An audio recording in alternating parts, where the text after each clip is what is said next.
Como pueden observar, estamos en uno de los lugares más emblemáticos de la Ciudad de México, el Palacio de Bellas Artes. La Ciudad de México es una de las urbes más extensas de América del Norte, cuyas dimensiones y población solo son comparables con Tokio en Japón y Moscú en Rusia.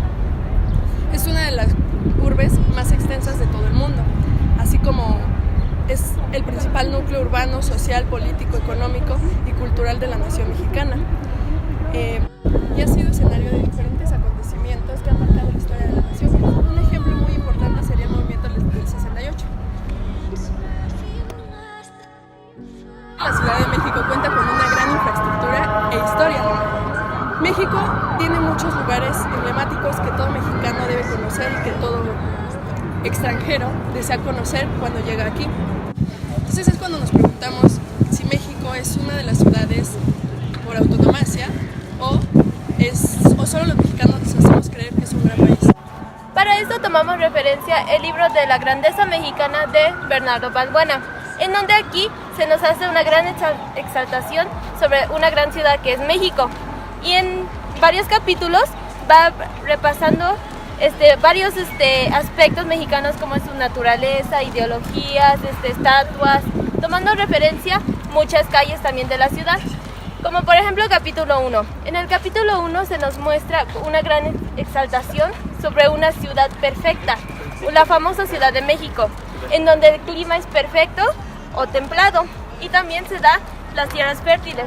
No solamente es riqueza en naturaleza, también se da la riqueza en tanto las ideologías, las personas, los rostros y todo aquello que nos une es lo artístico, ya que muchas personas vienen de diferentes partes del mundo a apreciar la gran esculturación de México. En este segundo capítulo, las calles de la Ciudad de México las compara como si fuera un tablero de ajedrez, pues este autor menciona que todo está perfectamente trazado. En este capítulo y en general en toda la obra de Balbuena, hace una descripción o una exaltación sobre la naturaleza, además que para describir a esta ciudad, la Ciudad de México, lo hace de una manera erudita, pues describe la infraestructura ocupando estilos pérsicos. Y aquí justamente es donde podemos agregar los lugares icónicos de la Ciudad de México. Justo aquí en donde se puede hacer referencia a todos esos lugares clásicos, a todas esas calles y avenidas en las cuales se han inspirado miles de escritores. Y un claro ejemplo de esto es la novela de Aura, escrita por Carlos Fuentes. En esta historia nos narra la historia de un joven que es contratado por Doña Consuelo para que éste redacte todas las memorias de su difunto esposo. En esta novela, de manera breve y al principio, nos describe que él entra a una calle llamada Donceles, que es una de las calles de la Ciudad de México. Como pueden ver, nos encontramos en esta. Y otro ejemplo evidente de y de este mismo autor es la región transparente, en donde a comparación de Aura, a se le pone como la Ciudad de México como personaje principal. Otro gran ejemplo de obras basadas en la Ciudad de México es la pequeña novela titulada Las batallas en el desierto, escrita por el autor José Emilio Pacheco. Esta breve novela se sitúa en las calles de la colonia Roma. Trata acerca de un adolescente en la entonces insípida clase media mexicana, en un contexto en el que la modernidad apenas se va implementando y va dejando atrás la entonces tradicional Ciudad de México. Y así podríamos mencionar cientos de obras escritas basadas en la Ciudad de México, pero en este caso nos enfocaremos en la grandeza mexicana. Podemos encontrar cultura dentro de cada una de las calles de la Ciudad de México, yendo desde las bibliotecas pequeñas construidas por los mismos mexicanos hasta aquellos monumentos y palacios emblemáticos que conforman nuestro patrimonio cultural. Un ejemplo es el hemiciclo a Benito Juárez, inaugurado el 18 de septiembre de 1910 durante el gobierno de Porfirio Díaz en conmemoración a Benito Juárez, hecho en un tiempo récord de 45 días. El Monumento a la Revolución, construido durante el mandato de Porfirio Díaz, sería solo una parte del Palacio Legislativo Federal. Su construcción inició en 1900 y fue hasta 1933, cuando se consideró la idea principal como un monumento. La construcción culminó en 1938, llevándose así casi 40 años en ella. Hace 6 años, un rayo cayó en la cúpula de dicho monumento, ocasionándole una abolladura. Su altura es de 67.5 metros y cuenta con más de 300 escalones. El Ángel de la Independencia es otro monumento icónico de la Ciudad de México, obra del arquitecto Antonio Rivas Mercado. Conmemora el centenario de la independencia de México y fue inaugurado en 1910. Debajo de su gran belleza se encuentran grandes historias, como el hecho de que en él se resguardaban los restos de algunos héroes de la independencia de México, o al menos eso era hasta el año 2010. Se dice que Rivas Mercado inspiró el rostro del ángel en sus hijas, sin embargo solo una de ellas formó parte de un medallón colocado en una de las puertas del mausoleo.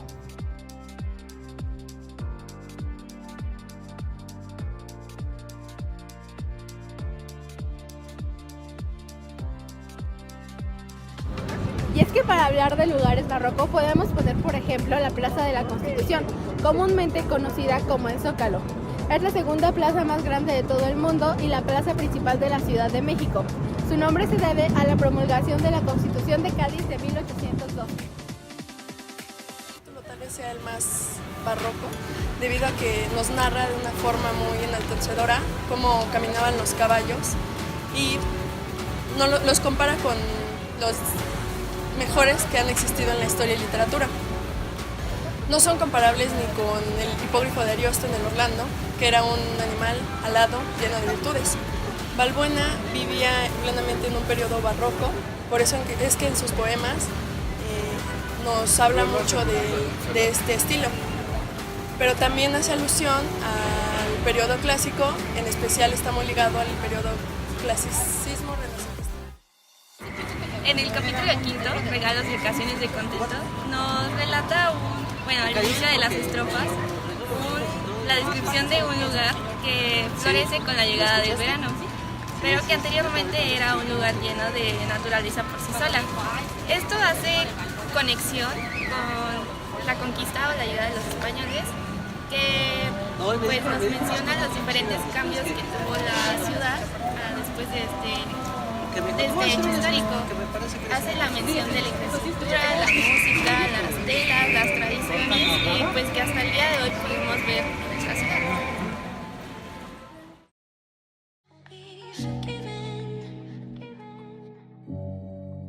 ¿En dónde estamos?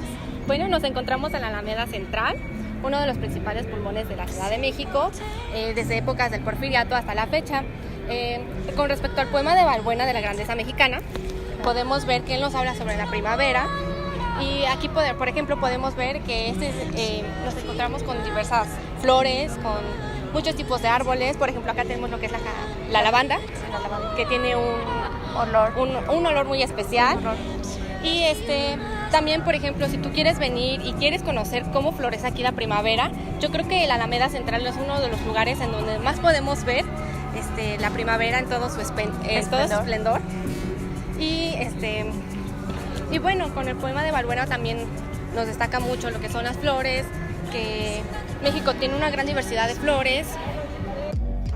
Además, menciona que la Ciudad de México es el centro del Nuevo Mundo, y así como lo dicen los poemas, explica en orden cronológico a cada uno de los virreyes que gobernó a esta ciudad. La Ciudad de México es considerada una ciudad letrada.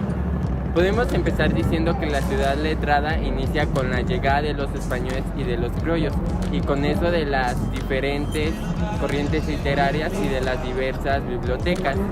Actualmente no podemos decir que no todo esto es estático, debido a que hay diversas transformaciones y cambios en todo, y en toda la historia han existido apogeos eruditos, y tenemos un ejemplo claro, el Siglo de Oro. Pero también, como han habido apogeos, también han habido estragos, y estos se deben a diversos factores, por ejemplo la implementación de tecnologías o las diferentes maneras de producir la poesía, las novelas, la narrativa, la lírica, la dramática, entre otras. Y ejemplos claros de estos tenemos los audiolibros o las notas de poetas, entre otras cosas.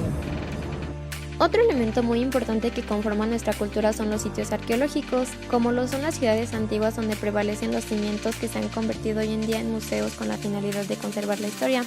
También están las iglesias y conventos que se crearon para evangelizar a una población indígena que solo creía en dioses prehispánicos.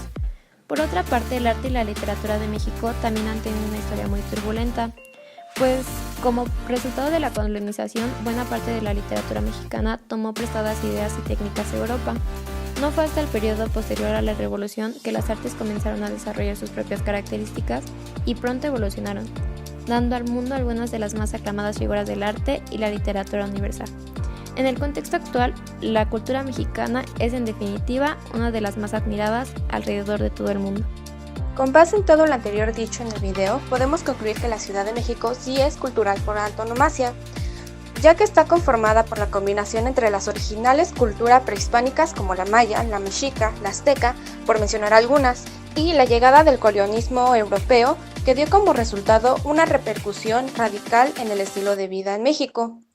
En ella influyen elementos culturales de las más diversas índoles, ya sean de los modernos, de los antiguos y los reciclados. Uno de ellos es la gastronomía, que está influenciada directamente por las dietas prehispánicas en ingredientes destacados como el maíz, la flor de calabaza, el huitlacoche, el chile, etc. Ingredientes que se mezclan con las aportaciones de la colonización española, donde se destacan el cerdo, lentejas, embutidos y res. Asimismo, contamos con una diversidad de costumbres y tradiciones, como por ejemplo lo que es el 1 de noviembre, el Día de Muertos, que se festeja aquí en México, especialmente en Pátzcuaro, Michoacán. Otro tipo también tenemos lo que son una diversidad de flora y fauna.